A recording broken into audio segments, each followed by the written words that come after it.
ஆண்டவரும் இரட்சகருமான இயேசு கிறிஸ்து நாமத்தினாலே அன்போடு உங்களை வாழ்த்துகிறேன். மறுபடியும் உங்களோடு இந்த வேதபாட வகுப்பிலே இணைவதற்கு கற்றுக் கொடுத்திருக்கிற நல்ல வாய்ப்புக்காக நான் கர்த்தருக்கு நன்றி செலுத்துகிறேன். நாம் ஜெபிப்போம். அன்பின் பரலோக பிதாவே, இந்த மாலை வேளைக்காய் நாங்கள் உமக்கு நன்றி செலுத்துகிறோம். கிருபையின் கரங்களினாலே மறுபடியும் எங்களை இணைக்க தேவனை சித்தம் கொண்டபடியினால் நாங்கள் உமக்கு நன்றி செலுத்துகிறோம். அன்பின் ஆண்டவரே, வேதத்தின் மகத்துவங்களுக்கான பிரகாசமுள்ள மனக்கண்களை எங்களுக்கு தருவீராக. நாங்கள் எவைகளை கற்றுக்கொள்ள வேண்டுமோ, எவைகளை பெற்றுக்கொள்ள வேண்டுமோ, அவைகளை முழுமையாக கற்றுக்கொள்ள பெற்றுக்கொள்ள தேவரே எங்களுக்கு உதவி செய்வீராக. உமது நாமத்தை நாங்கள் மகிமைப்படுத்தும்படியாய் நாங்கள் பக்தி விருத்தி அடையவும், உங்கள் ராஜ்யத்தின் விரிவாக்கத்துக்கு பயனுள்ள பாத்திரங்களாய் மாற்றப்படுவதற்கும் தேவன் எங்களுக்கு வேண்டிய கிருபைகளை தருவீராக. இந்த வேதபாட வகுப்பில் இணைகிற ஒவ்வொரு பிள்ளைகளுக்கு, அவருடைய குடும்பங்களுக்காக நாங்கள் உமக்கு நன்றி செலுத்துகிறோம். மகிமையை நாங்கள் உமக்கு செலுத்துகிறோம். எங்கள் ஆண்டவர் இயேசுவின் மூலம் பிதாவே, ஆமென், ஆமென், ஆமென். ஆண்டவராக இயேசு நாமத்தினாலே மறுபடியும் உங்களை அன்போடு வாழ்த்துகிறேன். நாம் யூதா நிருபம் 1ஆம் வசனத்தை கடந்த சில வகுப்புகளாக நாம் அதை கவனித்து வருகிறோம். இன்றைக்கு 2ஆம் வசனத்தை நாம் கவனிப்போம். யூதா 1ஆம் வசனத்தில் அந்த நிருபத்தை எழுதுகிற ஆக்கியோன், நிருபத்தின் ஆசிரியர், தன்னை வெளிப்படுத்தும் போது அவர் ஒன்று சொல்லுகிறார்: நான் இயேசு கிறிஸ்துவின் ஊழியக்காரன், இரண்டாவது யாக்கோபுடைய சகோதரன். அடுத்தது, இந்த நிருபத்தை யாருக்கு எழுதுகிறாரோ அல்லது தேவனுடைய சபையை குறித்து அவர் சொல்லும் போது அவர் 3 வார்த்தைகளை சொல்லுகிறார். ஒன்று, பிதாவினாலே, பிதாவாகிய தேவனாலே பரிசுத்தம் ஆக்கப்பட்டவர்கள், ஆண்டவர் இயேசு கிறிஸ்துவினால் காக்கப்பட்டவர்கள். அடுத்தது, அவர்கள் அழைக்கப்பட்டவர்களுமாய் இருக்கிறவர்களுக்கு எழுதுகிறதாவது. 1ஆம் வசனத்துல எழுதுகிறவரையும், யாருக்கு எழுதப்படுகிறதோ அவர்களையும், இன்னும் சொல்ல போனால் ஆவியானவர் பயன்படுத்துகின்ற அந்த எழுத்தாளரும், ஆவியானவர் பலப்படுத்துகின்ற உருவாக்குகின்ற சபையையும் அந்த 1ஆம் வசனத்தில் வாசிக்கிறோம். 2ஆம் வசனத்துல நாம் வாசிக்கிறோம், இங்கே இது ஒரு அவர் கொடுக்கின்ற ஒரு ஆசீர்வாதமான வார்த்தை, சபைக்கு அவர் கொடுக்கின்ற பிளெஸிங். என்ன சொல்லுகிறார்? உங்களுக்கு இரக்கமும் சமாதானமும் அன்பும் பெருக கடவுது. தேவனால் பரிசுத்தமாக்கப்பட்டு, இயேசுவினால் பாதுகாக்கப்பட்டு, அடுத்தது அவர்கள் அழைக்கப்பட்டிருந்தார்களே, அவர்களுக்கு அவர் சொல்லுகின்ற அந்த வாழ்த்து என்னவென்றால், அந்த கிரீட்டிங் என்னவென்றால், உங்களுக்கு இரக்கமும் சமாதானமும் அன்பும் பெருக கடவுது. இந்த ஆண்டின் கடைசி வேதபாட வகுப்பில் நாம் இந்த நாளிலே இணைந்திருக்கிறோம். இந்த வேதபாட வகுப்புல நானும் அந்த தேவ மனிதனோடு சேர்ந்து, ஆவியானவர் கொடுத்த அந்த வார்த்தையோடு சேர்ந்து உங்களுக்கும் அந்த வாழ்த்துதலை சொல்லுகிறேன். உங்களுக்கு தேவனுடைய இரக்கம், தேவனுடைய சமாதானம், அடுத்தது தேவனுடைய அன்பு பெருக கடவுது. அது இந்த ஆண்டில் முடிய போகிறது. வரப்போகிற ஆண்டுல எத்தனை தடைகள் இருந்தாலும், எத்தனை நெருக்கங்கள் இருந்தாலும், அதன் நடுவிலும் கர்த்தர் உங்களுக்கு அந்த இரக்கத்தை, அந்த சமாதானத்தை, அவருடைய அன்பை பெருக பண்ண வேண்டும் என்று நான் உங்களுக்காக தேவனை நோக்கி வேண்டிக் கொள்கிறேன். இந்த 2ஆம் வசனத்துல நாம் கவனிக்கின்ற இந்த 3 கருத்துக்கள், உங்களுக்கு இரக்கம், சமாதானம், அன்பு பெருக கடவுது. நாம் யூதா நிருபத்தை பார்க்கும்போது நாம் கவனிக்கின்ற வார்த்தை விசுவாச துரோகம். விசுவாசத்தை ஏற்றுக்கொண்டவர்கள் விசுவாச வழி விலகி போகிற, பக்க வழியாய் நுழைகிற அநேக உபதேசங்கள் விசுவாசத்திலே தொடங்கினவர்களே அதை அவர்களை மறுதலிக்க வைக்கின்ற இடத்துக்கு போய்கொண்டிருக்கிற காலகட்டம் அது. அந்த நாட்களிலே அவர் சொல்லுகிறார், நீங்கள் விசுவாசத்துக்காக போராட வேண்டியவர்கள் என்று சுட்டி காட்டுகிறார். அப்படியானால் விசுவாசத்துக்காக போராட வேண்டுமானால் என்ன வேண்டும்? You must abound. நீங்கள் பெருக வேண்டும் என்று அடுத்த வசனம் சொல்லுகிறார். பரிசுத்தமாக்கப்பட்டு காக்கப்பட்டு தேவனால் அழைக்கப்பட்டவர்களே, உங்களுக்கு ஒரு பெருக்கம் வேண்டும். அதாவது யூ ஹேவ் டு மல்டிப்ளை. நாம் அறிந்திருக்கிறோம், நம்முடைய தேவன் is a God of expansion. ஆண்டவர் ஆதாமுக்கு சொன்னது பலுகி பெருகி பூமியை நிரப்பு. அடுத்து நோவாவுக்கு சொன்னதும் அதேதான், நீங்கள் பூமியை நிரப்புங்கள். அப்படின்னா தேவனுடைய திட்டம் என்னவென்றால் அவருடைய பிள்ளைகள் பெருக வேண்டும். ஏனென்றால் விசுவாச துரோகம் சபைக்குள்ளே வந்து கொண்டே இருக்கிறது. இந்த விசுவாச துரோகத்தோடு போராடி, விசுவாசத்துக்காக போராடி மேற்கொள்ள வேண்டுமானால் அவர்களுக்கு இந்த 3 குணாதிசயங்களும் அவசியம் என்று சொல்லுகிறார். ஒன்று இரக்கம், இரண்டாவதாக சமாதானம், மூன்றாவது அன்பு. இது இருக்கிற அளவல்ல, அது பெருக வேண்டும். அப்படி பெருகினால்தான் இந்த விசுவாச துரோகத்தோடு உங்களால போராட முடியும் என்று அவர் ஒரு வாழ்த்தாக இதை சொல்லுகிறார். ஆகவே நான் கவனிக்க வேண்டியது, ஆவிக்குரிய வாழ்க்கையில இன்றைக்கு இருக்கிற இடம் போதும் என்று ஒரு கர்த்தருடைய பிள்ளையோ ஒரு தேவ மனிதனோ எண்ணக்கூடாது. ஏனென்றால் நாம் பெருக வேண்டியது இன்னும் ஏராளம் இருக்குது. கர்த்தரை ஏற்றுக்கொண்டோம், அவருடைய கிருபையினாலே நீங்கள் நான் அன்றைக்கு அவருடைய சரீரமாகிய சபையில் வைக்கப்பட்டிருக்கிறோம். ஆனால் அது போதும் என்று இருந்து விடக்கூடாது. அதிலே நீங்கள் நானும் பெருக வேண்டும். அது இயேசுவை ஏற்றுக்கொண்டே எல்லாம் முடிஞ்சு போச்சு அப்படி இல்லை. அது முடிவு அல்ல, அது தொடக்கம். இயேசுவினால் தேவனால் பரிசுத்தமாக்கப்பட்டு இயேசுவினால் காக்கப்பட்டு அடுத்தது அழைக்கப்பட்டவர்களுக்கு அவர் சொல்லுகிறார், நீங்கள் தேவனை ஏற்றுக்கொண்டதுனால, இந்த விசுவாசத்தை ஏற்றுக்கொண்டதுனால அது போடும் என்று எண்ணிவிட வேண்டாம், நீங்கள் அதிலே பெருக வேண்டும் என்று அவர் 3 கருத்துக்களை சொல்லியிருக்காங்க. கருத்து என்ன? Don't be satisfied where you are now. இந்த வருஷத்தின் கடைசியில் வந்திருக்கிறோமே, இதுவரைக்கும் கர்த்தர் கிருபையினால நான் இதை செய்திருக்கேன், அதை செய்திருக்கிறேன், எத்தனை கூட்டங்கள்ல பேசி இருக்கிறேன், எத்தனை ஊழியர்களை செய்திருக்கிறேன், எத்தனை ஊழியர்களுக்கு, இதெல்லாம் சரிதான். ஆனால் அது தொடக்கம்தான். இன்னும் நாம் கடந்து போக வேண்டிய தூரம் ஏராளம் ஒன்று. ஆகவே யூ மஸ்ட் அபவுண்ட் என்று அந்த வார்த்தை நீங்கள் என்ன செய்ய வேண்டும்? பெருக வேண்டும். அப்படி என்றால் விசுவாச துரோகத்துக்கு எதிர்த்து ஒரு கர்த்தருடைய பிள்ளை நிற்க வேண்டுமானால், விசுவாச துரோகத்துக்கு விரோதமாக ஒரு தேவ மனிதன் எழுப்பி செயல்பட வேண்டுமானால் அவர்களுக்கு இன்றியமையாதது என்னவென்றால் ஒரு பெருக்கம். ஆவிக்குரிய வாழ்க்கையில போதும் என்று சொல்லக்கூடிய ஒன்று உண்டானால் 1 தீமோத்தேயு 6ஆம் அதிகாரம் 8ஆம் வசனத்துல வாசிக்கிறோம், உண்ணவும் உடுக்கவும் நமக்கு உண்டாயிருந்தால் அது போதும் என்று இருக்க கடவோம். எது போதும் என்று சொல்ல வேண்டும்? உண்பதற்கும் உடுப்பதற்கும் தான் போதும் என்று சொல்ல வேண்டும்.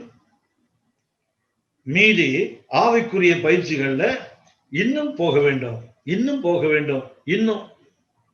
அடுத்த பக்தன் பாடுகிறார், ஆண்டவரே என்ன நீங்க உங்களை நோக்கி இழுத்துக் கொள்ளும் எது வரைக்கும்? இன்னும் கிட்ட, இன்னும் கிட்ட சேர்த்துக் கொள்ளுமே பாடுபட்ட நாயகா, அப்படி பாடுறாங்க.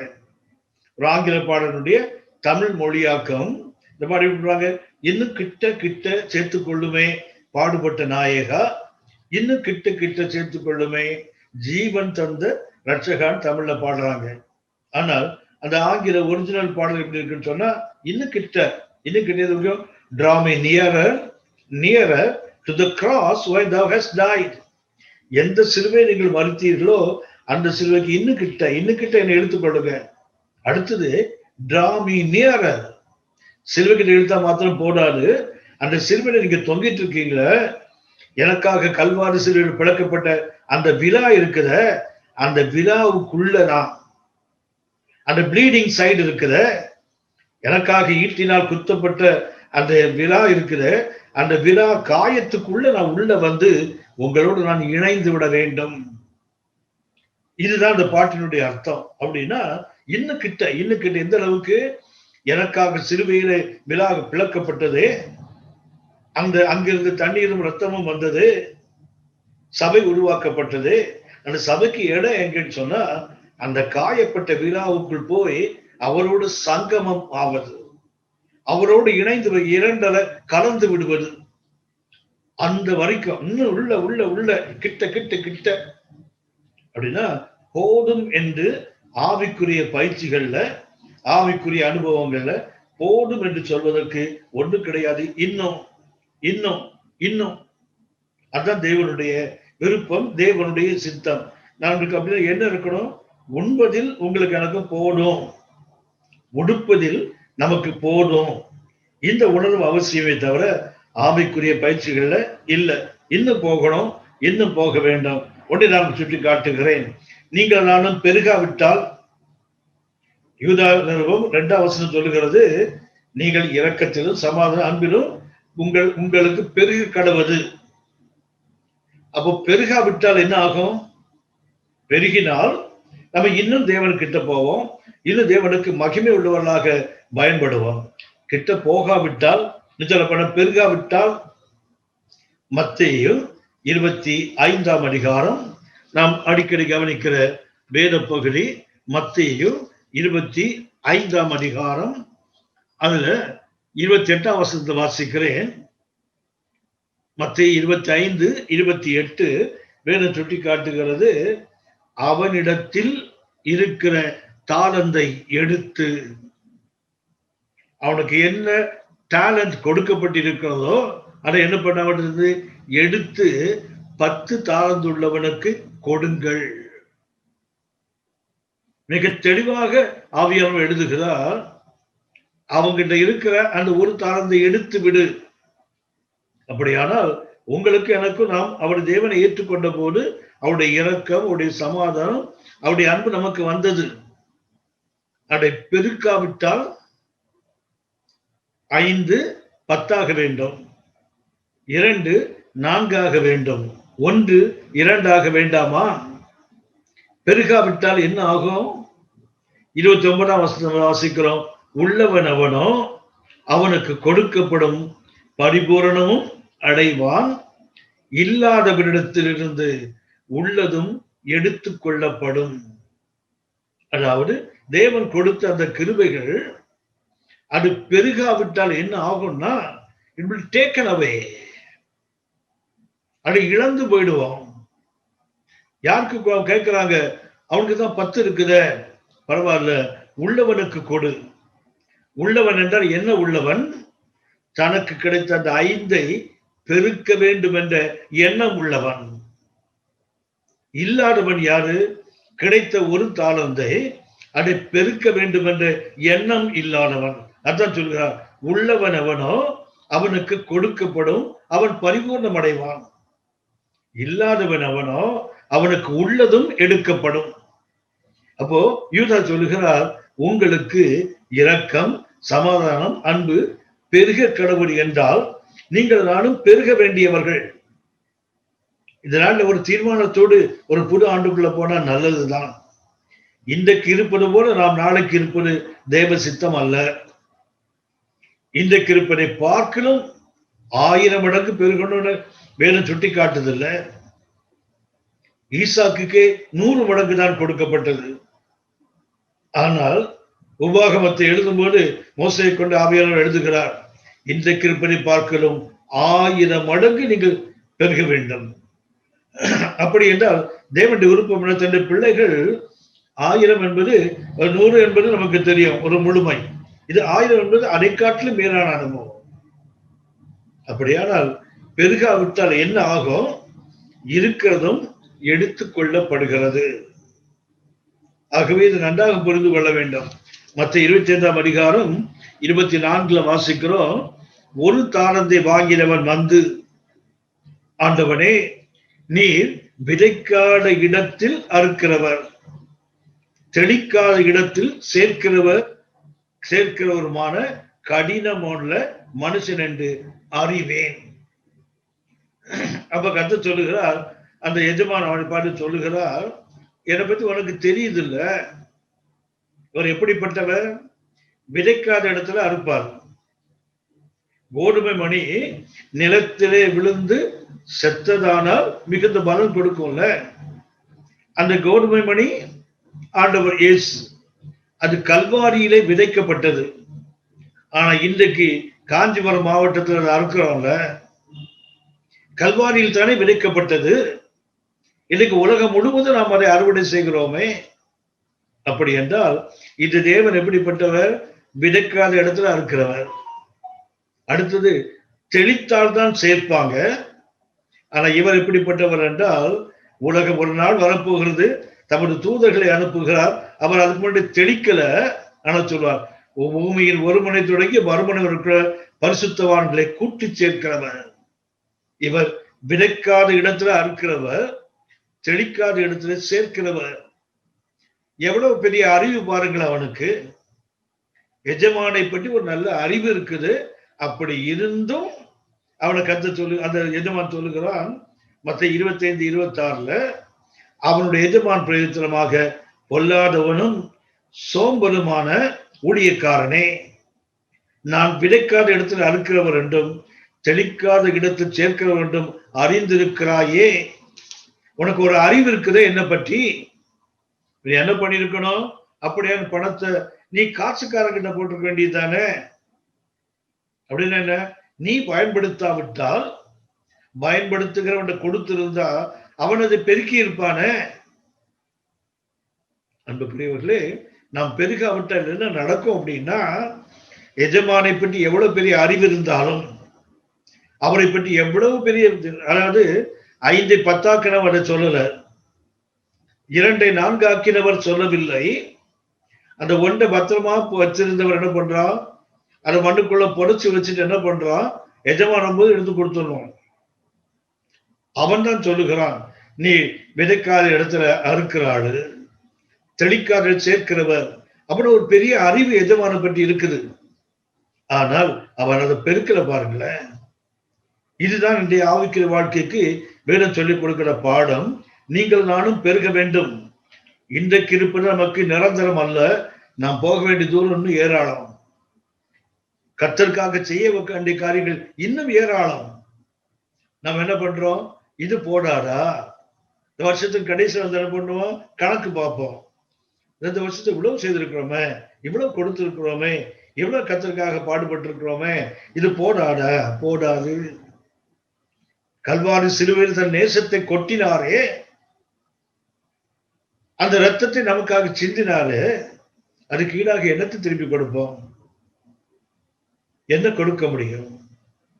அப்படின்னா என்ன வேண்டும்? பெருக வேண்டும். பெருகாவிட்டால் பெற்றதை இழக்க நேரிடும். இழந்தா பரவாயில்ல, பெற்றதை இழந்தால் பரவாயில்ல. மத்திய 25:30 வாசிக்கிறோம். மத்தேயு 25:30, பிரயோஜனமற்ற ஊழியக்காரனாகி இவனை புறம்பான இருளிலே தள்ளி போடுங்கள், அங்கே அழுகையும் பற்கடிப்பும் உண்டாயிருக்கும். நல்ல கவனிங்க, இருள் அல்ல, புறம்பான இருள். Not darkness, outer darkness.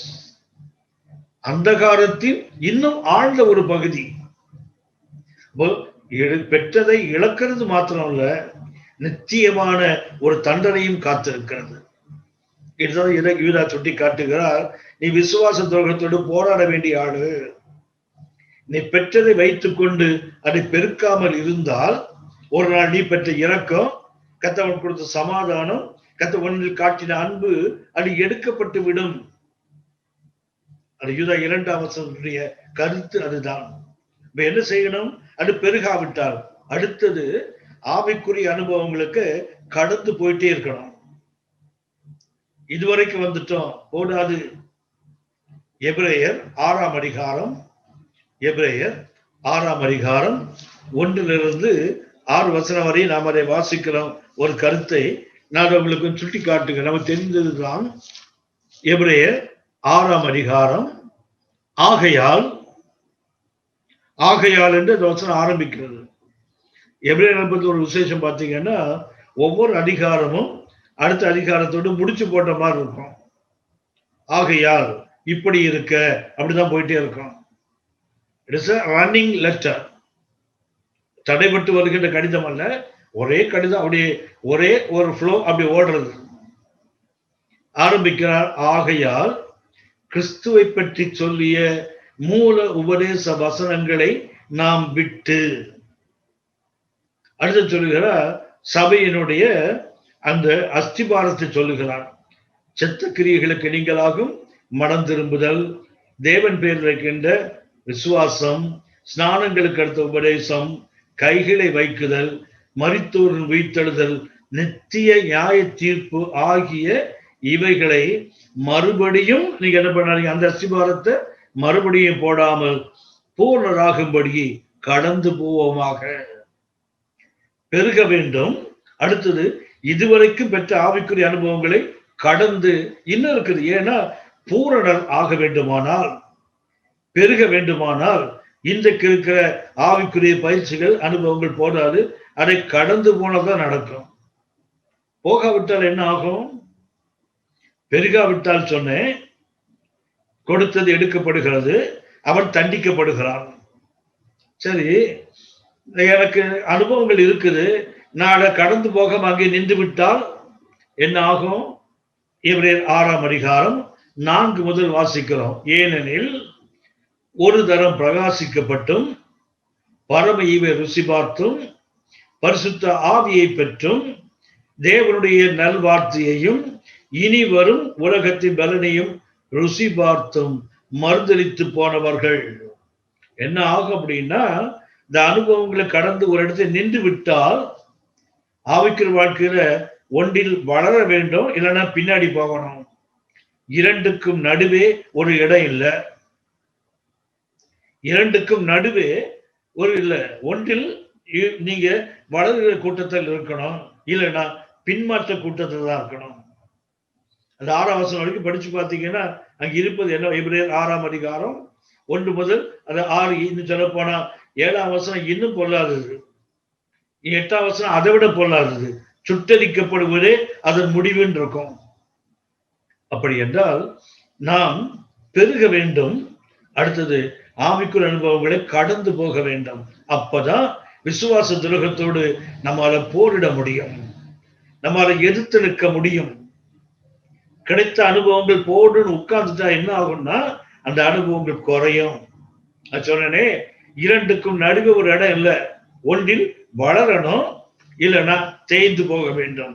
இரண்டுக்கு நடுவே இயேசு எளிமையாக சொன்னார், என்னோடு இராதவன் எனக்கு எதிரியா இருக்கிறான், என்னோடு சேர்க்காதவன் சிதறடிக்கிறான். ஒன்றுல கர்த்தருடைய நண்பனாக இருந்தால் வளர்ந்து கொண்டிருப்போம், வளராவிட்டால் கர்த்தருடைய எதிரியா மாறுவோம். இன்னொன்று, கர்த்தரோடு சேர்ந்து சேர்க்கிறவனா இருப்போம், இல்ல சிதறடிக்கிறவர்களாகத்தான் இருக்க முடியும். அப்படின்னா அந்த ஆவிக்குரிய அனுபவங்களை கடந்து இன்னும் மேல இன்னுமே பூர்ணராக வேண்டுமானால் இன்னும் போக வேண்டிய தூரம் அதிகம். அப்ப என்ன வேண்டும்? மிக மிக அவசியம் இது, நீங்கள் நானும் பெருக வேண்டும். பெருகாவிட்டால் பின்மாற்றம் தான் அதனுடைய முடிவு. இன்னும் சொல்ல போனா சுட்டரிக்கப்படுவதே அந்த நிலத்தின் முடிவு என்று 8ஆம் வாசிக்கிறோம். அடுத்தவனை சுட்டி காட்டுகிறேன். மத்தேயு 18ஆம் அதிகாரம் 22ஆம் வசனம். அந்த வசனத்துல ஆண்டவர் இயேசு ஒரு கார்த்திகை சொல்லுகிறார். 18ஆம் அதிகாரம் 20ஆம் வசனம். பரிசுத்த பேதுரு ஆண்டவரே சொல்கிறார், 2 பேர் அல்லது 3 பேர் என் நாமத்தினாலே எங்கே கூடி இருக்கிறார்களோ அங்கே அவர்கள் இருக்கிறேன் என்றார். 2 பேர் கூடி வந்தால் போதும், 3 பேர் ஒருமனப்பட்டு வந்தால் நான் அவங்க நடுவில் இருப்பேன் அல்ல, இருக்கிறேன். So already he is there, இருக்கிறேன். அடுத்து அப்பொழுது பேதுரு அவரிடத்தில் வந்த, ஆண்டவரே, என் சகோதரன் எனக்கு விரோதமாய் குற்றம் செய்து வந்தால் நான் எத்தனை தரம் மன்னிக்க வேண்டும்? 7 தரம் மட்டுமோ? எத்தனை மன்னிக்கணுமா? சகோதரன் குற்றம் செய்தால் 7 தரமா? அதுக்கு ஆண்டவரே சொல்லுகின்ற பதில் 22ஆம் வசனம். அதற்கு இயேசு 7 தரம் மாத்திரமல்ல, 770 தரம் மட்டும் என்று உனக்கு சொல்லுகிறேன். 770 என்றால் 7 70 கூட்டினீங்கன்னா 490 வரும். 7 70 தடவை அப்படி 7 + 7 + 7 அப்படி போட்டீங்கன்னா 490 வரும். ஆனால் அதை பெருக்கினால் 7 × 7 அந்த கூட்டல் அடையாளம் அல்ல, அது கொஞ்சம் அப்படி திருப்பிட்டீங்கன்னா பெருக்கல் அடையாளம் ஆயிடும். கூட்டல் இப்படி இருக்குன்னா பெருக்கல் அப்படி இருக்கு, அவ்வளவுதான். கூட்டினால் 490, பெருக்கினால் எல்லை இல்லாதது. அப்படின்னா இன்றைக்கு நாம் கூட்டுகிறோமா அல்லது பெருக்குகிறோமா? என்ன பண்றோம்னா நம்ம வசதியை கூட்டி கொண்டு இருக்கிறோம். கர்த்தர் கொடுத்தால் மாத்திரம் பெருக்கி கொண்டு கேட்போம். அன்பானவர்களே, இது மிக அவசியமான ஒன்று. என்ன செய்யணும்? we must abound. நீங்களும் நானும் எல்லைகளை தாண்டி பெருக வேண்டும். அப்படிதான் கர்த்தர் சொன்னார். கிழக்கிலும் மேற்கிலும் எவ்வளவு தூரம் நடந்துட்டீங்க அவ்வளவும் உனக்கு. ஏசாயா சொல்லுகிறான், வலதுபுறமும் இடதுபுறமும் இடம் கொண்டு பெருகுவாய். உன்னுடைய திரைகள் அகலமாகட்டும், கயிறுகள் நீளமாகட்டும், முளைகள் ஆழமாக போகட்டும். ஏன் நீ வலது இடது பக்கம் பெருக போகிறாய்? அப்படின்னா தேவன் கொடுக்கின்ற ஒரு அற்புதமான ஒரு கருத்து, பெற்ற இரக்கம், பெற்ற சமாதானம், பெற்ற அன்பு, இது பெருக வேண்டும். பெருகாவிட்டால் எடுக்கப்படும் தண்டனைக்குரியவனாக மாறுவோம். பெற்ற அனுபவங்களை கடந்து இன்னும் உயர்ந்த அனுபவங்களை போகாவிட்டால் பின்மாற்றத்துக்குள்ள போய் ஒரு நாள் சுட்டடிக்கப்படுகின்ற அனுபவத்துக்கு வருவதற்கு வாய்ப்பு இருக்கிறது. நாம் இன்றைக்கு பெற்ற கிருபைகளை பெருக்குகிறோமா இல்ல கூட்டி கணக்கு காட்டிட்டு உட்கார்ந்து இருக்கிறோமா? இதை கொஞ்சம் சிந்தித்து பார்க்க வேண்டிய நேரம் இது. அடுத்தவனை சுட்டி காட்டுகிறேன். நீங்கள் நானும் பெருக வேண்டுமானால் இங்கே யூதா 2ஆம் வசனத்துல 3 கருத்துக்கள்: இரக்கம், சமாதானம், அன்பு. இவைகள் அடிப்படை. இந்த 3 என்ன? இது அடிப்படை. அதாவது 3 விதமான குணாதிசயங்கள். ஆனால் அதுக்கு உள்ள போய் பார்த்தீங்கன்னு சொன்னா ஒரு 7 கருத்துக்களை சுட்டி காட்டுகிறேன். எதுல இன்றைக்கு ஒரு கர்த்தருடைய பிள்ளை விசுவாசத்தோடு நாம் போராட வேண்டுமானால், விசுவாச துரோகத்துக்கு எதிர்த்து நிற்க வேண்டுமானால் நம்ம என்ன செய்யணும்? பெருகணும் இல்லையா? எவைகளில் பெருக வேண்டும்? ஒன்றை சுட்டி காட்டுகிறேன்.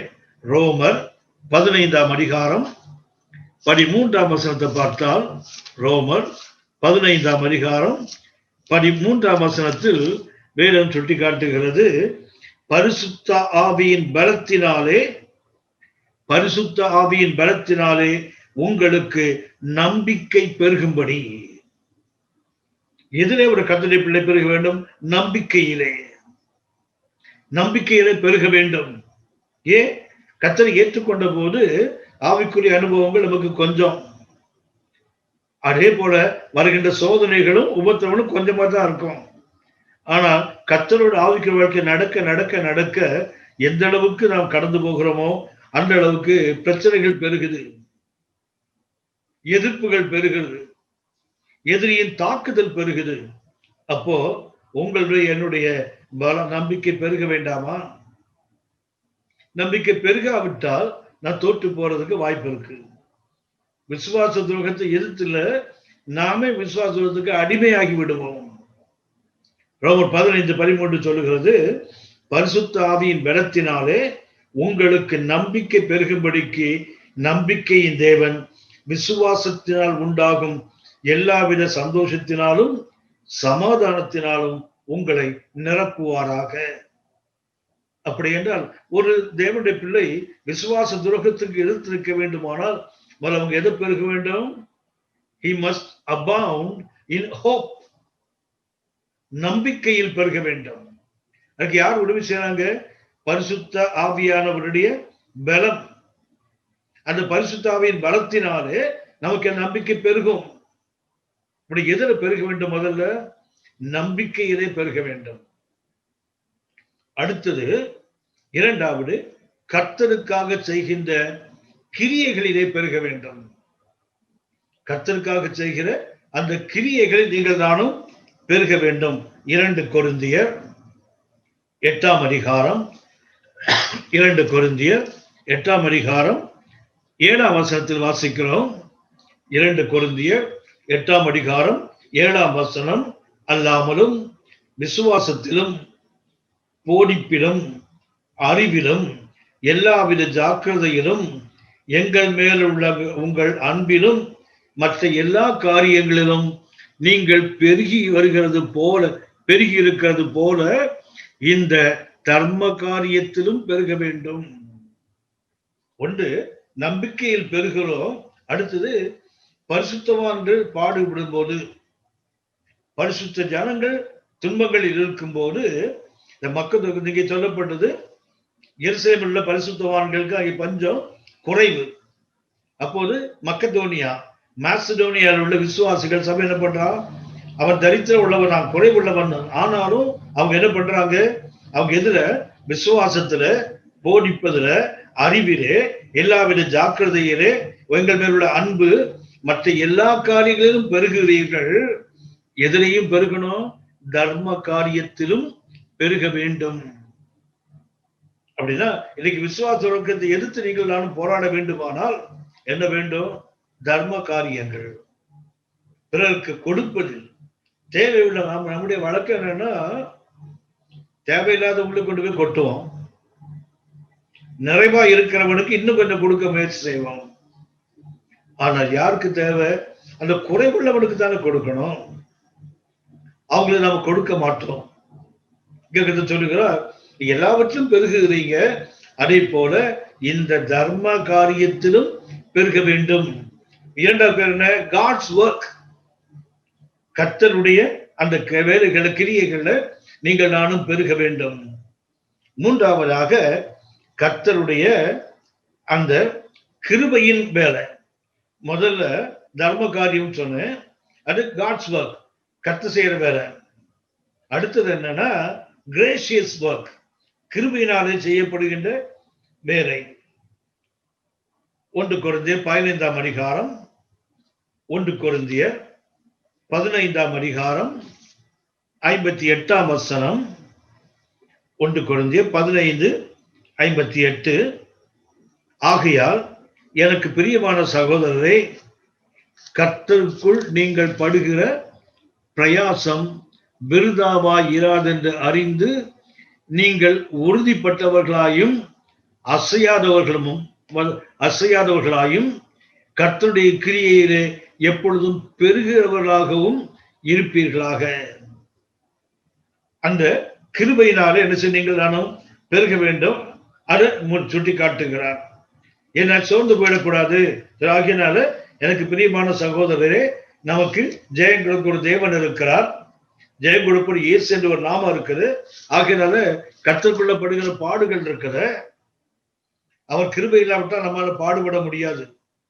அப்படிப்பட்ட பாடுகளை படுகிற நீங்க என்ன செய்யக்கூடாது, அசைந்து விடக்கூடாது. உறுதியா இருந்து என்ன செய்யணும், எப்பொழுதும் நீங்கள் பெருகிக் கொண்டே இருக்க வேண்டும் என்று சொல்றாரு பாருங்களேன். Gracious works. நான்காவதாக சுட்டி காட்டுகிறேன், அன்பிலே பெருக வேண்டும். அன்பிலே பெருக வேண்டும். பிலிப்பியர் 1ஆம் அதிகாரம் 9ஆம் வசனம், பிலிப்பியர் 1:9. மேலும் உத்தமமானவைகளை நீங்கள் ஒப்புக்கொள்ளத்தக்கதாக உங்கள் அன்பானது அறிவிலும் எல்லா உணர்விலும் இன்னும் அதிகமாய் பெருகவும். எது பெருக வேண்டும், அன்பிலே பெருக வேண்டும். தேவனுடைய அன்பிலே நீங்கள் நானும் பெருக வேண்டும். ஏனென்றால் அன்பு கொடுக்க கொடுக்க அது பெருகிக் கொண்டே இருக்கும். அடுத்தது ஒரு விசுவாசி பெருக வேண்டியது சொன்னா அன்பிலே பெருக வேண்டும். அன்பு என்றால் கொடுத்தல் என்ற அர்த்தம். Love means to give. தேவன் கொடுக்கவில்லையா குமாரனை? குமாரன் சிலுவையில ஜீவனை கொடுக்கவில்லையா? சிலுவையில இயேசு தன்னை ஒப்பு கொடுப்பு ஆவியானவர் கொடுக்கவில்லையா? அப்படின்னா என்ன வேண்டும்? இப்பதான் இயேசு பிறப்பை தாண்டி வந்திருக்கிறோம். இயேசு பிறந்த போது ஞானிகள் கொடுத்தாங்கல்ல, தூதர்கள் வந்து பாடி கர்த்தரை மகிமைப்படுத்தினாங்கல்ல, கொடுத்தார்கள்ல. சிறு குழந்தைகள் இயேசுக்காக உயிரையே கொடுத்திருக்காங்களே, ஏரோதினால் கொல்லப்பட்டாங்களே. அப்படியானால் என்ன வேண்டும்? இந்த அன்பிலே பெருக வேண்டும். அது அன்பின் கிரியைகள்ல நீங்கள் நானும் பெருக வேண்டும். அடுத்து ஒன்றை வேணும் சுட்டி காட்டுகிறது, நற்கிரியைகளில் பெருக வேண்டும். நற்கிரியைகள் தான் காண முடியாத தேவனை நம்மிடத்தில் ஜனங்கள் எப்ப காண்பாங்கன்னா the good works, நற்கிரியைகள் தான். 2 கொரிந்தியர் 9ஆம் அதிகாரம் 2 கொரிந்தியர் 9ஆம் அதிகாரம் 8ஆம் வசனம் இப்படி சொல்லுகிறது, மேலும் நீங்கள் எல்லாவற்றிலும் எப்பொழுதும் சம்பூர்ணமுள்ளவர்களாயும் சகலவித நற்கிரியைகளிலும் பெருகிறவர்களாய் இருக்கும்படியாக தேவன் உங்களிடத்தில் சகல கிருபையையும் பெருகச் செய்ய வல்லவராய் இருக்கிறார். அடுத்தது இதுல பெருக வேண்டும், தேவனுக்காக செய்கின்ற நற்கிரியைகள். மத்தேயு 5ஆம் அதிகாரம் 14, 15, 16 வாசிக்கிறோம். நீங்கள் உலகத்துக்கு வெளிச்சமா இருக்கிறீங்க. மலை மேல் இருக்க பட்டணம் எப்படி மறைந்திருக்காதோ அப்படி நீங்கள் என்ன செய்யணும்? மறைந்திருக்க முடியாது. இவ்விதமாக உங்கள் நற்கிரியைகளை கண்டு பரலோகத்திற்கு உங்கள் பிதாவே அவர்கள் மகிமைப்படுத்தும்படி உங்கள் கிரியைகள் அவருக்கு முன்பே வெளிப்படுத்தப்படட்டும். இப்படி என்ன வேண்டும்? நற்கிரியைகளில் பெருக வேண்டும். இன்னைக்கு ஆவிக்கிற உலகத்தில் என்னன்னா, ஊழியங்களுக்கு காணிக்கையோ தசமபாகமோ கொடுத்து விட்டால் முடிஞ்சு போச்சுன்னு நினைக்கிறோம். அதை தாண்டி அதுக்கு மேல நற்கிரியைகளும் செய்ய வேண்டும். இன்னைக்கு ஆவிக்குரியவர்கள் சொல்லக்கூடிய அநேகர் நற்கிரியைக்கு வர்றதில்லை. எங்க நிற்போம்? வசனத்தில் நிற்கிறோம், வசனத்தை ஜனங்களுக்கு கொடுக்கிறோம். அதோடு சேர்ந்து என்ன செய்யணும்? இந்த நற்கிரியையும் அவசியம், அதில் பெருக வேண்டும் என்று சொல்கிறார். தேவன் உன்னை பெருக செய்ய வல்லவராய் இருக்கிறாரே என்று ஆவியானவர் எழுதுகிறார். அடுத்த உடனே சுட்டி காட்டுகிறேன், விசுவாசத்தில் நீங்கள் நானும் பெருக வேண்டும். கொலோசியர் 2ஆம் அதிகாரம் 7ஆம் வசனத்தில் வாசிக்கிறோம். கொலோசியர் 2:7, நீங்கள் போதிக்கப்பட்டபடியே விசுவாசத்தில் உறுதிப்பட்டு ஸ்தோத்திரத்தோட அதிலே பெருகுவீர்களாக. எதுல பெருக வேண்டும்? விசுவாசத்தில் பெருக வேண்டும். கர்த்தருக்குள்ள வந்தபோது விசுவாசம் இருந்தது. காலங்கள் போக போக, ஆவிக்கிற அனுபவம் போக போக விசுவாசம் பெருகணும்ல. எகிப்திலிருந்து வெளியே வரும்போது சிவந்த சமுத்திரம் நிற்கிறது முன்னாடி, எல்லா வழிகளும் அடைக்கப்பட்டிருக்கிறது. எதிரே சிவந்த சமுத்திரம். கர்த்தர் மோசேயிடம் சொன்னார், நீ ஏன் அங்கே நிக்க சொல்ற? கோலை நீட்டு, சமுத்திரம் பிளக்கும், அவர்கள் கடந்து போகட்டும். அப்படின்னா ஆரம்ப அனுபவம் எப்படின்னு சொன்னா, சமுத்திரம் பிளந்த பிறகு நாம் நடப்போம். ஆனால் 40 ஆண்டுகள் கர்த்தரோடு நடந்த பின்பு, கர்த்தருடைய நடத்துதலுக்கு உட்பட்டவர்கள் யோர்தான் முன்னாடி நிற்கும் போது, கோலை நீட்டினால் பிளக்காது, நீ காலை வச்சாதான் அது பிளக்கும். சிவந்த சமுத்திரத்தில் பிளந்த பிறகு நடந்தார்கள், யோர்தான்ல நடந்து பிளந்தார்கள். நடந்த பிறகுதான் அவர்கள் பிளந்தார்கள்.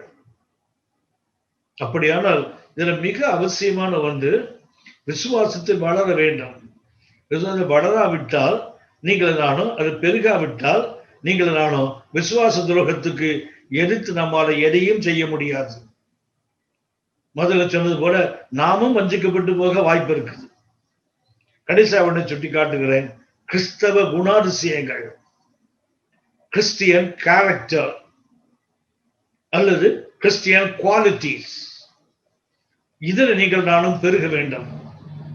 2 பேதுரு 1ஆம் அதிகாரம் 5 முதல் 8 வசனங்களில் நாம் பரிசுத்த பேதுருவை கொண்டு ஆவியானவர் எழுதுகிறார். அதுக்கு முன்னாடி பகுதியை பார்த்தீங்கன்னா 2 பேதுரு 1ஆம் அதிகாரம் 3-4 வசனத்தை பார்த்தீங்கன்னா, இது பொதுவா இன்னைக்கு இடிக்கக்கூடிய வசனம். இன்னைக்கு குறிப்பா நாளை மறுநாளுக்கு, நாளைக்கு ராத்திரி கொஞ்சம் இடிக்கக்கூடிய ஒன்று வசனம்.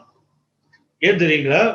அந்த 3ஆம் வசனம் பார்த்தீங்கன்னா 2 பேதுரு 1:3, தம்முடைய மகிமையினாலும் காருண்யத்தினாலும் நம்மை அழைத்தவரை அறிகிற அறிவினாலே ஜீவனுக்கும் தேவ பக்திக்கும் வேண்டிய யாவற்றையும் அவருடைய திவ்ய வல்லமை நமக்கு தந்தருளின மன்றி. 4ஆம் வசனம் சொல்கிறது, இச்சையினால் உலகத்தில் உண்டாகும் கேட்டுக்கு தப்பி அவருடைய திவ்ய சுவாபத்துக்கு பங்குள்ளவனாகும் பொருட்டு மகா மேன்மையும் அருமையுமான வாக்கு தத்தங்கள் அவைகளால் கொடுக்கப்பட்டிருக்கிறது. வாக்கு தத்தம் கொடுக்கப்பட்ட நோக்கம் என்ன? அவருடைய திவ்ய சுவாபத்துக்கு நீங்கள் நானும் பங்குள்ளவனாய் மாற வேண்டும். ஆனா இன்றைக்கு வாக்குத்தத்தம் எதுக்கு கொடுக்கப்படுகிறது? உலக ஆசீர்வாதங்களுக்கு கொடுக்கப்படுகிறது. ஆனால் வாக்குத்தத்தம் கொடுக்கப்பட்ட நோக்கம் 2 பேதுரு 1:3-4 அற்புதமானது. இது பைபிள்ல உள்ளத்தில் எழுதப்பட வேண்டும். தம்முடைய மகிமையினாலும் காருண்யத்தினாலும் நம்மை அழைத்தவரை அறிகிற அறிவினாலே. என்ன வேண்டும்? தேவனை அறிகிற அந்த அறிவு வேண்டும். அறிவு வந்தால் என்ன ஆயிடுதுன்னா, ஜீவனுக்கும் தேவ பக்திக்கும் வேண்டிய யாவற்றையும் அவருடைய திவ்ய வல்லமை நமக்கு தந்தரணினதும் அன்றி என்ன ஆயிடும் தெரியுங்களா? கர்த்தரை அறிகிற அறிவுக்குள்ள நாம் கடந்து போகும்போது ஜீவன் என்றால் உலக வாழ்க்கை, சோசியல் லிவிங். அடுத்தது தேவ பக்தி என்றால் ஸ்பிரிச்சுவல் லிவிங், ஹெவன்லி திங்ஸ். கர்த்தரை அறிகிற அறிவு என்ன பண்ணுதுன்னா, இந்த உலக தேவைகளையும் கொடுத்து விடுகிறது, அடுத்த வாழ்க்கைக்குள்ள உன்னத தேவைகளையும் கொடுத்து விடும். இதுக்கு வாக்குத்தத்தம் வேண்டாம். வாக்குத்தத்தம் இதற்கு அல்ல. ஏன்? அவருடைய மகிமையினால காருண்யத்தை நம்மை அழைத்திருக்கிறார்.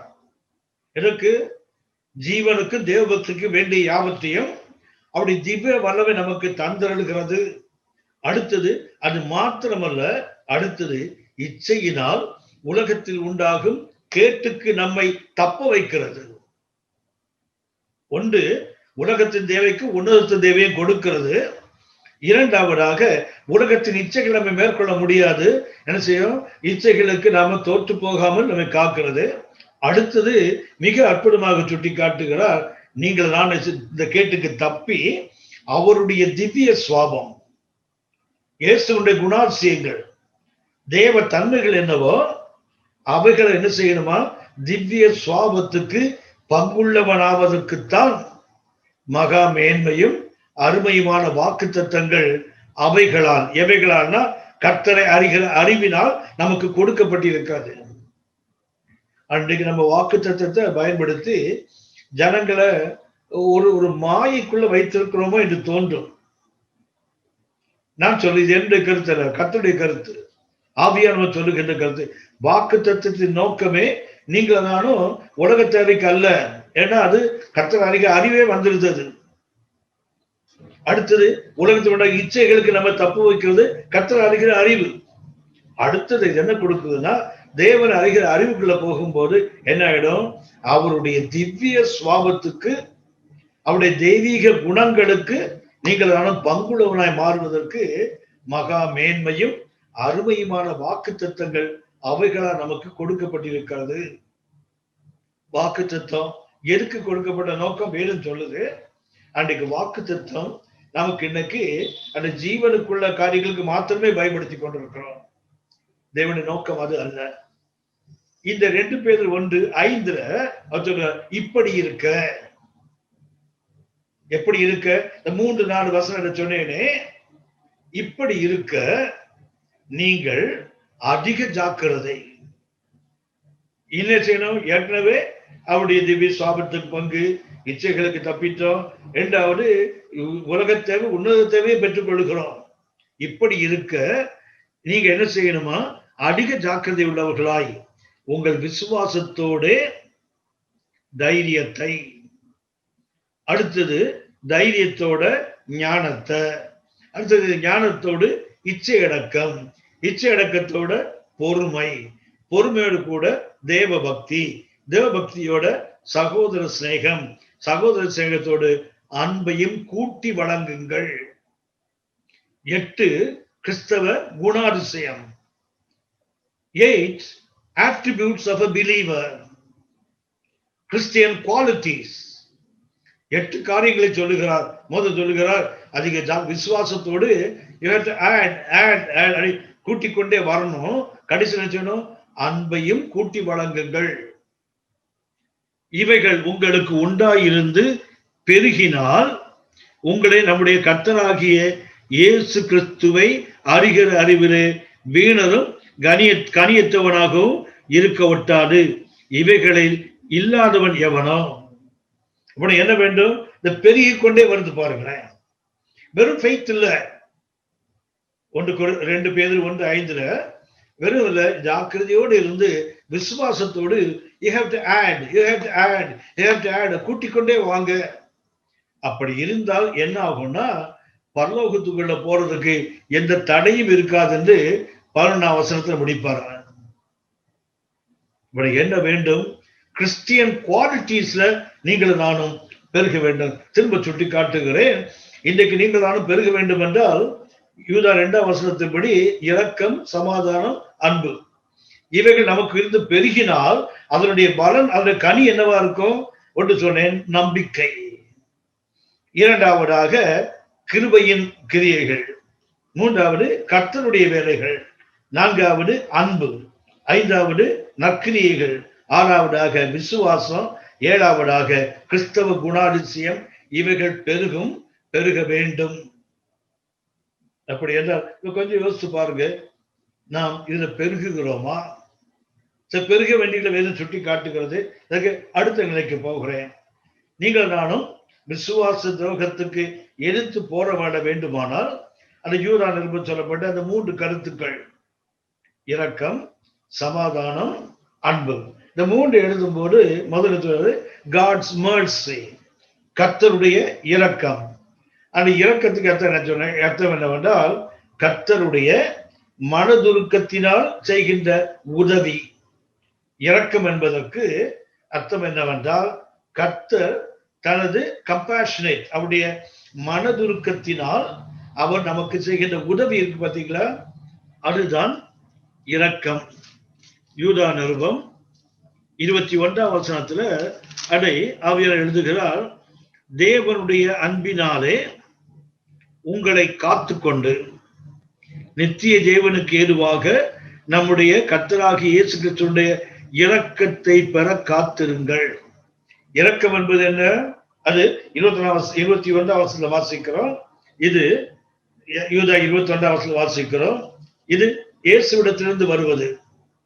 இன்னும் சொல்ல போனால் எபிரேயர் 4ஆம் அதிகாரம், எபிரேயர் கழுத நிருபம் 4ஆம் அதிகாரம் 16ஆம் வசனத்தை பார்த்தா கர்த்தருடைய இரக்கம் சொன்னேனே, கம்பேஷனேட் ஹெல்ப் ஆஃப் காட். ஒரு தன்னுடைய பிள்ளைக்கு கர்த்தர் மனதுருகி அவர் செய்கின்ற உதவி, அதுக்கு பேர் தான் இரக்கம். எபிரேயர் 4ஆம் அதிகாரம் 16ஆம் வசனம் 1:16. ஆதலால் நாம் இரக்கத்தை பெறவும் ஏற்ற சமயத்தில் சகாயம் செய்யும் கிருபையை அடையவும் தைரியமாய் கிருபாசன தண்டையிலே சேரக்கடவோம். அப்படின்னா நாம் இரக்கத்தை பெற வேண்டியவர்கள். இது எங்க இருந்து வரும்? அவருடைய கிருபாசனத்தில் இருந்துதான் வரும். அதை ஆவியானவர் சுட்டி காட்டுகிறார். அப்படின்னா கர்த்தருடைய இரக்கம் என்பது என்ன? கர்த்தருடைய மனதுருக்கத்தினால் வருகின்ற உதவி. இரண்டாவதாக சமாதானம். பிலிப்பியர் 4ஆம் அதிகாரம் 7ஆம் வசனம் சுட்டி காட்டுகிறது. சமாதானம் எந்த சமாதானம்னா, ஆண்டவர் இயேசு சொன்னார், உலகம் கொடுக்கிற சமாதானம் அல்ல, என்னுடைய சமாதானத்தை உங்களுக்கு கொடுக்கிறேன். அது பிலிப்பியர் 4:7 இன்னும் உறுதிப்படுத்துகிறது. அப்பொழுது எல்லா புத்திக்கும் மேலான தேவ சமாதானம் உங்கள் இருதயத்தையும் உங்கள் சிந்தைகளையும் கிறிஸ்து இயேசுவுக்குள்ளாக காத்துக்கொள்ளும். சமாதானத்தினுடைய ஒரு அற்புதமான நிலை வேதம் சொல்லுகிறது. அப்பொழுது என்றால் மேல 6ஆம் வசனத்தை வாசிக்க வேண்டும். நீங்கள் ஒன்றுக்கும் கவலைப்படாமல் எல்லாவற்றையும் குறித்து உங்கள் விண்ணப்பங்களை ஸ்தோத்திரங்களோடு கூடிய ஜெபத்தினாலும் வேண்டுதலினாலும் தேவனுக்கு தெரியப்படுத்துங்கள். அப்பொழுது so you must let your father know what's your need with praising. துதிகளோடு என்ன சொல்லணும்? அப்பா இதெல்லாம் எனக்கு தேவைப்பாடு துதியோடு சொல்ல வேண்டும்.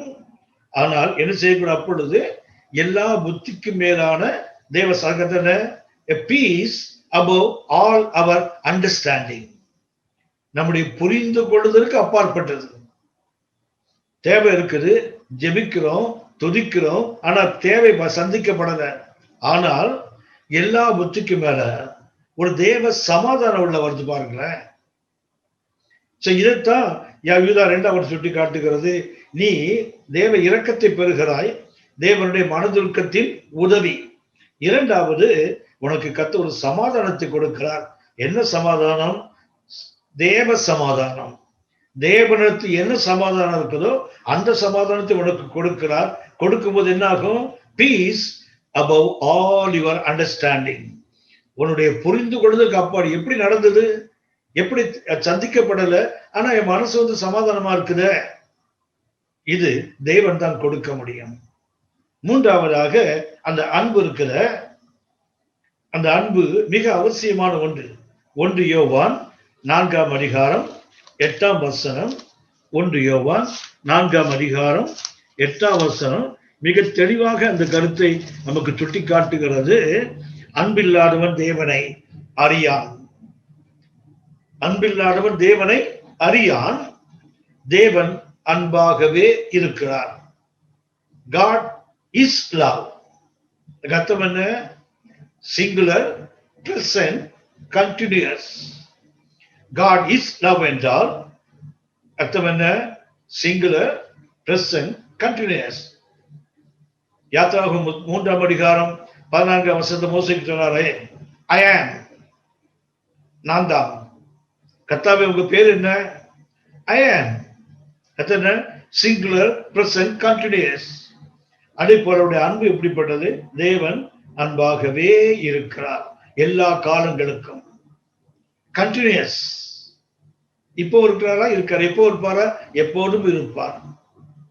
அது எங்க இருந்து வரும்னு சொன்னா, தேவனிடத்தில் எதற்கு கொடுக்கிறார் அந்த அன்புனா, டு நோ ஹிம். கர்த்தரை அறிந்து கொள்வதற்காக அந்த அன்பு கொடுக்கப்படுகிறது. 1 யோவான் 4:8 வாசிக்கிறோம், அன்பில்லாதவன் தேவனை அறியான். கர்த்தர் எதுக்கு அன்பை கொடுக்கிறார்? அவரை அறிந்து கொள்ள. இதைத்தான் யூதா 2ஆம் வசனம் சொல்லுகிறது. இது தேவன் தன் மனதுருக்கத்தினால் உனக்கு உதவி செய்தாரே, அதான் இரக்கம். அடுத்தது, தேவன் நீ நெருக்கத்தில் இருக்கும்போது கர்த்தர் உனக்கு ஒரு புத்திக்கு மேற்பட்ட ஒரு சமாதானத்தை கொடுத்தார, அது அவருடைய சமாதானம். மூன்றாவதாக, தேவன் தன்னையே கொடுக்கிறார். தேவன் அன்பாகவே இருக்கிறார். God is love. அர்த்தம் என்ன? நீ தேவனை அறிந்து கொள்ள வேண்டும் என்பதற்காக தேவனே உனக்குள்ளே வந்து வாசம் பண்ணுகிறார். இதுதான் அந்த இரக்கம், அந்த சமாதானம், அந்த அன்பு. அடுத்தவனை சுட்டி காட்டுகிறேன். இந்த 3 ட்ரிப்ளெட் என்று சொல்வார்கள். 3 ஒன்றாக இணைஞ்சு இருக்குது. அதுல இரக்கம் என்பது இது தேவனிடத்தில் நமக்கு வருவது. யூதா 2ஆம் வசனம், இரக்கம் என்பது from God. அடுத்தது, பீஸ் என்பது எனக்குள்ள போறது. Towards me, from God mercy. அடுத்தது, அந்த இரக்கம் வரும்போது என்ன ஆயிடுச்சு சொன்னா, piece enters into my heart. அது உள்ள போயிட்டா அங்கிருந்து அன்பு பிறருக்கு போகுது. 3 திசையில் போகிறது. ஒன்று, தேவனிடத்திலிருந்து எனக்கு வருது. அடுத்தது, அது இரக்கம். அடுத்தது, அந்த இரக்கம் எனக்குள்ள வரும்போது தெய்வீக சமாதானம் எனக்குள்ள வந்துடுது. அது வந்த உடனே என்ன ஆகுன்னா, என்னிலிருந்து பிறருக்கு அன்பாக அது உருவெடுத்து போகிறது. இதைத்தான் சுட்டி காட்டுகிறார், நீங்க இதுல பெருக வேண்டும். தேவனிடத்திலிருந்து பெற்று உனக்குள்ளதை வைத்து நீ பிறருக்கு கொடுப்பது. இப்படி இருந்தால்தான் விசுவாச துரோகத்தோடு எடுத்து போராட முடியும். அடுத்த ஒரு கருத்தை சுட்டி காட்டுகிறேன். சொல்ல போனா ட்ரினிட்டி இருக்கு பாருங்க. திரித்துவம் இல்லை என்று போராடுறாங்க நிறைய பேர். ஆனால் நமக்கு தெரியும் அங்க இருக்குது திரித்துவம். யூதா நிருபம் 20-21 வசனங்களை பார்த்தீங்கன்னா, யூதா 20-21 வசனங்கள்ல முதல்ல வாசிக்கிறோம், நீங்களோ பிரியமானவர்களே உங்கள் மகா பரிசுத்த விசுவாசத்தின் மேல் உங்களை உறுதிப்படுத்திக் கொண்டு பரிசுத்த ஆவிக்குள் ஜெபம் பண்ணி. பரிசுத்த ஆவியின் உதவியோடு ஜெபம் பண்றது ஒண்ணு இருக்குது. அடுத்தது, praying in the spirit. பரிசுத்த ஆவிக்குள் ஜெபிக்கிற அனுபவம். இது ஆவியானவருடைய செயல். எதை கிடைக்கப்படுதுன்னு சொன்னா, அந்த ஆவியானவர் வரும்போது கொடுக்கப்படுகின்ற ஒன்று. அடுத்தது 21ஆம் வசனம் பார்த்தீங்கன்னா, தேவனுடைய அன்பினாலே உங்களை காத்துக்கொண்டு நித்திய ஜீவனுக்கு ஏதுவாக நம்முடைய கர்த்தராகிய இயேசு கிறிஸ்துவுள்ள இரக்கத்தை பெற காத்திருங்கள். முதல்ல நமக்கு சொல்லப்பட்டது ஆவியானவர் கொடுக்கின்ற சமாதானம். 20 வசனம் பார்த்தீங்கன்னா, நீங்களோ பிரியமானவர்களே உங்கள் மகா பரிசுத்தமான விசுவாசத்தின் மேல் உங்களை உறுதிப்படுத்திக் கொண்டு பரிசுத்த ஆவிக்கு ஜெபம் பண்ணி என்ன ஆயிடுது, தேவ சமாதானம் ஆவியான வடிவத்துல உள்ள போயிடுச்சு. அடுத்தது 21 வசனத்துல வாசிக்கிறோம், இயேசு கிறிஸ்துவனால நாம் என்ன செய்கிறோமா, கிறிஸ்துவுடைய இரக்கத்தை பெற்றுக் கொள்ளுகிறோம். 21 வசனத்துல தேவனுடைய அன்பினாலே உங்களை காத்து கொண்டு, ஆவியானவர் கொடுக்கிற சமாதானம் பரிசுத்த ஆவிக்குள் ஜெபம் பண்ணும்போது, ஏன்னா நம்முடைய கருத்து அமைதியா இருக்கும். பரிசுத்த ஆவிக்குள் ஜெபம் பண்ணும்போது நம்முடைய கருத்து செயல்படாது, ஆவியானவர் செயல்படுகிறார். அப்ப நமக்குள்ள ஒரு பெரிய சமாதானம். இரண்டாவதாக இயேசுக்குள்ள இருக்கிற இரக்கம் நமக்குள்ள வருது. மூன்றாவது தேவனுடைய அன்பு உங்களை காத்து கொள்ளுகிறது. இத 2ஆம் வசனத்தை சுட்டி காட்டி விட்டார். யூதா 20-21 வசனத்தை 2ஆம் வசனத்தை அழகாக சொல்லிவிட்டார். இவைகளில் நீங்கள் பெருக வேண்டும் அப்படின்னு பார்த்தா, பிதா குமாரன் 20ஆம் வசனத்துல ஆவியானவர், 21ஆம் வசனத்துல பிதா, 21ஆம் வசனத்துல இயேசு. இந்த 3 திரித்துவம் இணைந்து என்ன ஆகுதுன்னு சொன்னா, உங்களுக்குள்ளே அந்த இரக்கத்தை, அந்த அன்பை, அந்த சமாதானத்தை வைத்திருக்கிறது. நீங்க என்ன செய்யறதுல பெருக வேண்டும் என்று அவர் சுட்டி காட்டுகிறார். அடுத்து ஒரு கருத்தை அதை சுட்டி காட்டுகிறார். அப்படின்னா இரக்கத்துக்கு முன்னாடி எப்பவுமே என்ன ஆகும்னு சொன்னா, கிருபை முன்னாடி போகும். இரக்கம் இருக்குது, இரக்கம் தேவனிடந்து வருதுன்னு கவனித்தோம். இயேசுவின் மூலமாக நமக்குள்ள வருது. இந்த இரக்கம் வருகின்ற இரக்கம் இருக்குது. அது இரக்கம் வருதுன்னா அதுக்கு முன்னாடி என்ன வரும்னா கிருபை வரும். கிருபை முன்னாடி போனா இரக்கம் பின்னாடி வரும். உதாரணமாக 1 தீமோத்தேயு 1ஆம் அதிகாரம் 2ஆம் வசனத்தை பார்த்தீங்கன்னா, சபையை வாழ்த்தும் போது அவர் ஒன்றை சொல்லுகிறார். 1 தீமோத்தேயு 1ஆம் அதிகாரம் 2ஆம் வசனம், விசுவாசத்தில் உத்தம குமாரனாகிய தீமோத்தேயுவுக்கு எழுதுகிறதாவது, நம்முடைய பிதாவாகிய தேவனாலும் நம்முடைய கர்த்தராகிய இயேசு கிறிஸ்துவினாலும் கிருபையும் இரக்கமும் சமாதானமும் உண்டாவதாக. அந்த ஆர்டர் பார்த்தீங்களா? இரக்கம், அடுத்தது கிருபை, கிருபை, இரக்கம், அப்புறம் சமாதானம். அப்படின்னா இரக்கத்துக்கு முன்னாடி என்ன வருது? கிருபை வருகிறது. 2 தீமோத்தேயு 1ஆம் அதிகாரம் 2ஆம் வசனம் பார்த்தீங்கன்னா, மறுபடியும் அதே வரிசை பார்க்கிறோம். பிரியமுள்ள குமாரனாகிய தீமோத்தேயுவுக்கு எழுதுகிறதாவது, பிதாவாகிய தேவனாலும் நம்முடைய கர்த்தராகிய இயேசு கிறிஸ்து இயேசுவினாலும் கிருபையும் இரக்கமும் சமாதானமும் உண்டாவதாக. அங்கெல்லாம் சொல்லப்படுது உண்டாவதாக, ஆனா யூதா சொல்லுகிறார் அது பெருக வேண்டும். அப்ப இரக்கத்துல, சமாதானத்துல, அன்புல பெருக வேண்டுமானால் முதல்ல என்ன வரணும்? கிருபை வர வேண்டும். இதை முழுது நீங்க பார்க்கலாம். அதை குறிப்பாக நிருபங்களை தீத்து 1ஆம் அதிகாரம் 2ஆம் வசனம் பார்த்தீங்கன்னா அதுலயும் அப்படியே இருக்கும். தீத்து 1ஆம் அதிகாரம் 2ஆம் வசனத்தை பார்த்தீங்கன்னா, பிதாவாகிய தேவனாலும் நம்முடைய இரட்சகராய் இருக்கிற கர்த்தராகிய இயேசு கிறிஸ்துவினாலும் கிருபையும் இரக்கமும் சமாதானமும் உண்டாவதாக. சபைகளை வாழ்த்தும் போது இந்த ஆர்டர் தான் சொல்றாரு, கிருபை, இரக்கம், சமாதானம். அடுத்து 2 யோவான் 3ஆம் வசனம் பார்த்தீங்கன்னா, 2 யோவான் நிருபம் 3ஆம் வசனத்தை பார்த்தீங்கன்னா, அங்கே பார்த்தீங்கன்னா பிதாவாகிய தேவனாலும், யோவான் எழுதுகிறார், பிதாவாகிய தேவனாலும் பிதாவின் குமாரனாய் இருக்கிற கர்த்தராகிய இயேசு கிறிஸ்துவினாலும் கிருபையும் இரக்கமும் சமாதானமும் சத்தியத்தோடும் அன்போடும் கூட உங்களோடு இருப்பதாக. அந்த ஆர்டர்ல 3 கூட அடுத்து 2 சேர்த்துக் கொள்ளுகிறார். 1 சத்தியம், அடுத்தது அன்பு. அப்படியானால் இரக்கத்துக்கு முன்னாடி என்ன வருதுன்னா கிருபை வருகிறது. ஏன் கிருபை வருதுன்னா, கிருபை என்பது யாருக்கு கொடுப்பது என்றால், கர்த்தருடைய பிரமாணங்களை மீறி நடக்கிறான்ல, அது those who break the law of God. கர்த்தருடைய அந்த சட்டங்களை, இறை சட்டங்களை யார் உடைத்து விட்டு அவன் வாழுகிறானோ அவனுக்கு கர்த்தர் கொடுப்பது கிருபை. ஆனால் பரிதவிக்கக்கூடிய ஒரு நிலையில் இருக்கா தெரியுங்களா, அது டிஸ்ட்ரெஸ், இறக்கப்படத்தக்க நிலையில் இருக்கானே அவனுக்கு காட்டுவது இரக்கம். கிருபை என்பது டு த லா பிரேக்கர்ஸ். 1 தீமோத்தேயு 1ஆம் அதிகாரம் 1 தீமோத்தேயு 1ஆம் அதிகாரம் 13ஆம் வசனத்தை நாம் வாசிக்கும் போது அவர் சொல்லுகிறார், பரிசுத்த பவுல் சொல்லுகிறார், முன்னே நான் தூஷிக்கிறவனாயும் துன்பப்படுத்துகிறவனாயும் கர்த்தராகிய இயேசு கிறிஸ்து மன்னிக்க வேண்டும், முன்னே நான் தூஷிக்கிறவன், துன்பப்படுத்துகிறவன், கொடுமை செய்கிறவனுமாய் இருந்தேன். அப்படி இருந்தும் நான் அறியாமல் அவிசுவாசத்தில் அப்படி செய்தபடியினால இரக்கம் பெற்றேன்.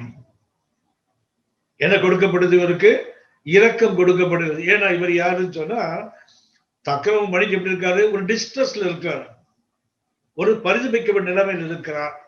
அடுத்தது ரோமர் 5ஆம் அதிகாரம் 20ஆம் வசனம் பார்த்தீங்கன்னா, பாவம் பெருகின இடத்துல கிருபை பெருகுது பாருங்களேன். பாவம் பெருகினால் அது லா பிரேக்கர், அவனுக்கு என்ன கொடுக்கப்படுது? கிருபை கொடுக்கப்படுகிறது. அந்த டிஸ்ட்ரெஸ்ல இருக்காங்க தெரியுங்களா, அது உபத்திரவத்தில் இருக்காங்களே. என்ன சொல்ல போனா புலம்பல் 3ஆம் அதிகாரம் 20 முதல் 23 வரை வசனங்களை பார்த்தீங்கன்னு சொன்னா, one who is in distress, பெருத்த நெருக்கத்துக்குள்ள ஒரு சிறுமைக்குள்ள இருக்கிறான், அவனுக்கு தான் கர்த்தர் சொல்லுகிறது, காலைதோறும் அவருடைய கிருபைகள் பொடிது, அப்படி இரக்கங்களுக்கு முடிவில்லை. அப்படி என்றால் இரக்கத்தை கர்த்தர் கொடுக்கிறார், கிருபையை கொடுக்கிறார். அப்படின்னா இந்த கிருபையை தொடர்ந்து வருவதுதான் இரக்கம். இந்த இரக்கத்துல நீங்களும் நானும் பெருக வேண்டும். வருகை தாமதித்தால் ஒரு ஆண்டுல கண்டிப்பாக சந்திப்போம். சந்திக்கும் போது நாம் கண்டிப்பா இதை தொடர்ந்து கவனிப்போம். இப்பொழுது நாம் ஜெபிப்போம். எங்கள் அன்பின் பரலோக பிதாவே, இந்த வேலைக்காக நாங்கள் உமக்கு நன்றி செலுத்துகிறோம். கிருபையின் கரங்களினாலே எங்களை இணைத்து இந்த நாளில் எங்களை நடத்தி வந்த இந்த மகா பெரிய தயவுக்காய் நாங்கள் உமக்கு நன்றி செலுத்துகிறோம். இந்த வருஷத்தின் கடைசியிலும் தகப்பனே, மாறாத உடைய கிருபை எங்களோடு கூட இருப்பதற்காக நாங்கள் நன்றி செலுத்துகிறோம். நாங்கள் பெருக வேண்டும் என்று விரும்புகிற தேவனே, பெருக்கத்தின் தேவனே, இந்த புதிய ஆண்டுக்குள்ள போகும்போது நாங்கள் பெருகுகின்ற தேவனுடைய அந்த திவ்ய சுவாபத்துக்கு பங்குள்ளவனாய் மாறுகின்ற தகப்பனே, அந்த நம்பிக்கையோடு கடந்து போக எங்களுக்கு கிருபை தருவீராக. மகிமையை நாங்கள் உமக்கு செலுத்துகிறோம் எங்கள் ஆண்டவர் இயேசுவின் மூலம் பிதாவே. ஆமென், ஆமென், ஆமென். God bless you all.